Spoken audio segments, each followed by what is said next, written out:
নমস্কার বন্ধুরা, আজকে রবিবার সকালবেলায় দেখো কি পরিমাণ বৃষ্টি হচ্ছে।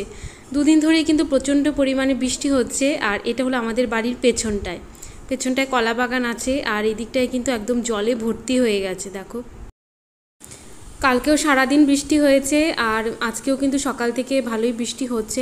এখন যদিও বৃষ্টিটা একটু থেমেছে, তাই আমি বাইরে এসে একটু ভিডিওটা করছি। তো দেখো, কলপা টলপার এদিকটায় প্রচণ্ড পরিমাণে জল হয়ে আছে। আর এদিকে কিন্তু সকালবেলায় আমি খাবারও বসিয়ে দিয়েছি, রুটি করেছি, আর রুটির সাথে আজকে বেগুন ভাজা করছি। এখানে একটুখানি আমি ওই ব্যাটারটা রেডি করে রেখেছি। বেগুন ভাজাটা একটু পোস্ত দিয়ে করছি আজকে। নর্মাল নুন হলুদ মাখিয়ে তো বেগুন ভাজা খাই, আজকে একটু এভাবে খেতে ইচ্ছা করলো। আর হটপটের মধ্যে কিন্তু রুটিগুলো করে রেখে দিয়েছি। তো চলো, বেগুনটা ভাজা হয়ে যাক, তারপর খেয়ে নেব। আর সকালে টিফিন করে তারপর একটু ফল কাটছি। অনেকগুলো ফল কিন্তু সূর্যের বাবা নিয়ে এসেছিলো, যেহেতু এখন একটু ঠান্ডা ঠান্ডা ওয়েদার, লেবুগুলো খাওয়া হচ্ছে না, ভাবলাম না খেলে আবার নষ্টও হয়ে যাবে। আর ছেলেরও আজকে স্কুল নেই, ওর বাবাও আজকে সেরকমভাবে একটা বেরোচ্ছে না। অন্যদিন তো রবিবারে ওরও কাজ থাকে, রবিবারেও কোনো ছুটি থাকে না। আজকেও বেরিয়েছে, কিন্তু বললো তাড়াতাড়ি চলে আসবে। আর আজকে একটা বৃষ্টির দিনের একটা স্পেশাল রান্না করতে বললো, সেটা হলো খিচুড়ি। বৃষ্টি হলেই ওই রকম বলে। কালকেই বলেছিল খিচুড়ি করতে, কিন্তু ততক্ষণে কিন্তু আমার দুপুরবেলা ভাতের জন্য চাল ভেজানো হয়ে গেছিলো, এর জন্য আর করতে পারিনি। তো বৃষ্টিটা আজকেও আছে, এর জন্য ভাবলাম যে আজকে খিচুড়িটা করেই নেব। আর রান্নাবান্না সেরে কিন্তু এখানে আমি কিছু ঘর গোছানোর কাজও করছি। পুজো তো চলেই আসলো, এখন থেকে যদি ঘরটা পরিষ্কার পরিচ্ছন্ন করা শুরু না করি, তাহলে কিন্তু আর শেষ করে উঠতে পারবো না। এর জন্য যেদিন যখন একটু টাইম পাচ্ছি আমি কিন্তু করে নিচ্ছি, স্নানের আগে, ঘর মোছার আগে আর কি এই কাজগুলো করছি। আর বৃষ্টিটা কিন্তু এবার এতটা যে খুব আনন্দ করে উপভোগ করা সেটা করতে পারছি না, কারণ দেখতেই তো পাচ্ছ যে দেশের কি পরিস্থিতি। বৃষ্টির মধ্যেও কত ডাক্তার রাস্তায় আছে। তো এর জন্য কিন্তু সত্যি মনটাও ভালো লাগে না যে আমরা বৃষ্টিতে ঘরে বসে আছি, আর ওইদিকে রাস্তায় কত আন্দোলনরত ডাক্তার রয়েছে। যাই হোক, এই নিয়ে আর ভিডিওতে সেভাবে কিছু বলতে চাই না। তো এইদিকে দেখো, আমি এই র্যাকগুলো একটু মুছে নিলাম। আর এই গাছগুলো যে থাকে, মানি প্ল্যান্টগুলো যে টবগুলোতে থাকে, এই জলটাও কিন্তু আমি একটু পাল্টে নিলাম।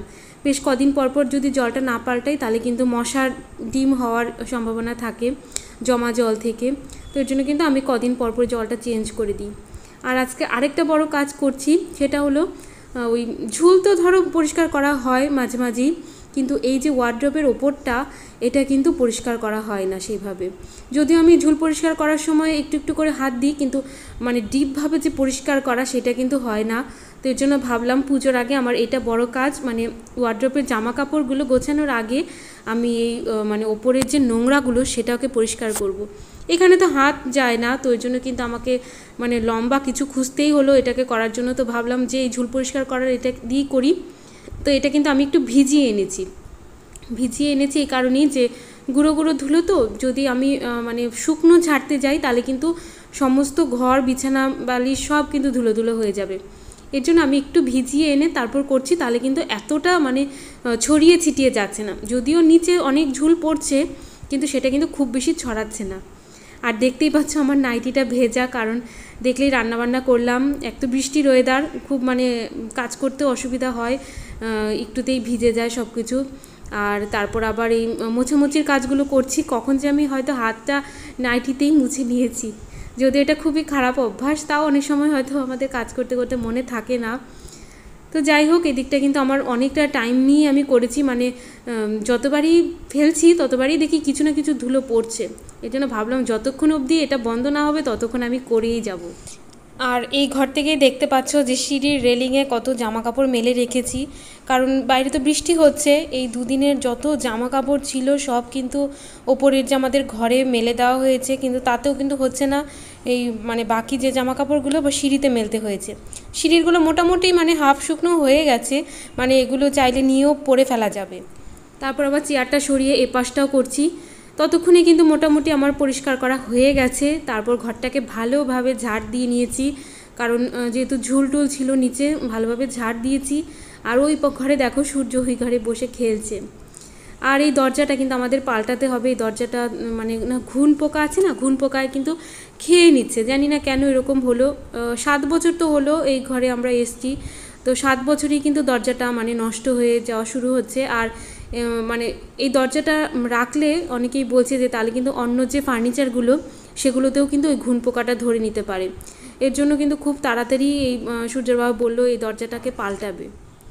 তো যাই হোক, এখানে দেখো আমার রান্না কিন্তু হয়ে গেছে। খিচুড়ি হাঁড়িতেই করে নিয়েছি, মানে কড়াইতে কষানোর পর হাঁড়িতে করেছি গোবিন্দভোগ চালের খিচুড়ি। আর একটু নারকেলও দিয়েছি, নারকেল ছিল তো নারকেলটা একটু টুকরো টুকরো করে দিয়েছি, খুব ভালো লাগে খেতে।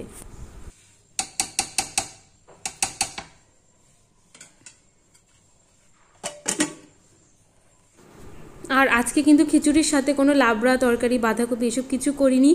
আজকে ওই বেগুন ভাজা দেখলে বেগুন ভাজা কটা ছিল, তারপর আবার পটল ভেজেছি।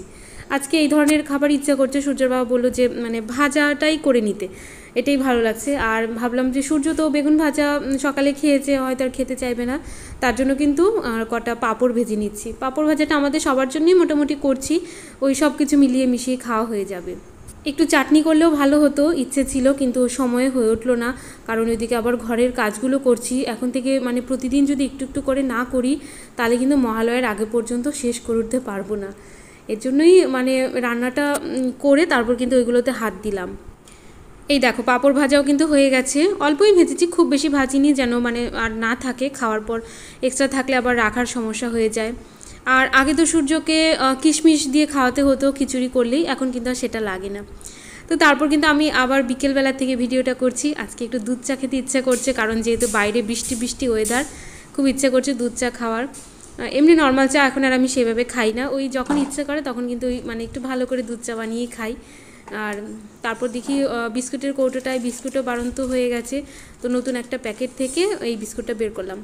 এই বিস্কুটটা আমার এতটা পছন্দ না, গুগলি বিস্কুট, তাও সূর্যের বাবা নিয়ে এসেছে, আর এনেছে যখন বাড়িতে খেতে তো হবেই, এর জন্য বিস্কুটটাও ঢেলে ফেলছি।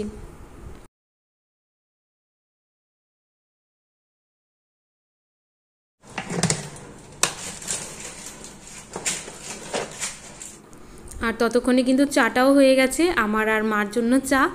আর ওইদিকে সূর্যকে আমি চকোস দেব, ও চকোস খেতে ভালোবাসে, চকোস দেব আজকে, দুধ চকোস। তো ওইদিকে আমি মানে ওর দুধটাও বসিয়ে দিয়েছি, একবারে নিয়ে খেতে বসবো। এই দেখো আমাদের চা রেডি, বিস্কিটও দিয়ে দিচ্ছি, আর এপাশে দেখো সূর্যর চকোসটাও দিয়ে দেবো। ব্যাস, তাহলে কিন্তু আমাদের সন্ধ্যের টিফিন হয়ে যাবে। তো বন্ধুরা, আজকের ভিডিওটাকে আমি আর বড় করছি না, আশা করছি ভিডিওটা দেখতে তোমাদের ভালো লেগেছে। যদি কিছু ভালো লেগে থাকে প্লিজ তোমরা একটা লাইক করে দিও, আর আমাকে অবশ্যই কমেন্টস করবে। তোমাদের কমেন্টসগুলো পড়লেই কিন্তু আমি অনেক কনফিডেন্স পাই, আরও নতুন নতুন ভিডিও বানাতে ইচ্ছে করে। তো বন্ধুরা টাটা, বন্ধুরা সবাই হাসি খুশি থাকবে আর সুস্থ থাকবে।